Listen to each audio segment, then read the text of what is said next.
په روژه کې چې استنجا کله انسان کوي نو د دپاره دا مکروه دي چې دی ډېر کولاو کینی کولاو به نه کینی که چرتې اوبه د انسان د لاندې طرف نه هم وجود ته داخلې شوې په دې روژه خرابېږي د دې خبرې خیال ساتئ. د هغې بیان نه د کسان رالیږي په هغه کې دا وایي چې په روژه کې چا استنجا کول او د لاندې بدن سره یې لاس ولګېد ګوته اوبه دننه شو څه قیسې چې سړی په خوله هم نشي ویلی وایي په دې باندې اودس هغه ماتېږي دغه ده رمضان مبارک روژې ته نقصان رسوي.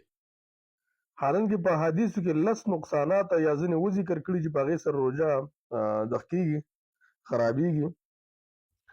یو خو خروج دم الحیض والنفاس لکه د زنانو چې کوم بیماریانې راځي د هغې وینه د هغې د وجې نه. دویم یو سړی دی د خپل بدن نه مني وباسي په شهوت سره او په ویښه باندې. او دریم په حدیثو کې الاکل والشرب عمدن یو سړی قصدن خوراک څښاک وکړي که یو سړي نه په خطا سره وشي بیا هم روژه ماته نه ده.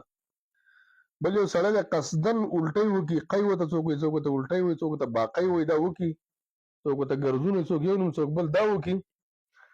خو چې دا سړی قصدن وکړي یو سړي نه بغیر د اختیاره وشي په دې باندې هغه ګناهګار نه دی. بل د هغې نه الجماع یو سړی د خپل بیبي کور والا سره نږدېکت وکړي د ورځې په دې سره هم روژه هغه خرابېږي ماتېږي. یو سړی د هغه داسې طبي اسباب ولګوي چې د هغې د وجې نه معدې ته قوت نقصان رسېږي اوس هغه ستن یا ډریپ هغه څیز چې هغه بغیر د رګ نه والی کېږي مطلب ستن شو یو څیز شو نو هغه بیا په هغې سره روژه نه خرابېږي. خو چې یو ډریپ په رګ کې والی کېږي یو ستن ده او معدې ته قوت رسوي په دغې سره مو دا روژه هغه خرابېږي او نقصان ورته رسېږي. د دې نه ماسیوا چې یو سړی دی هغه دا خبره کوي چې یو سړی په استنجا کې باید د دې روژه خرابه شي دا په حدیثو کې نشته.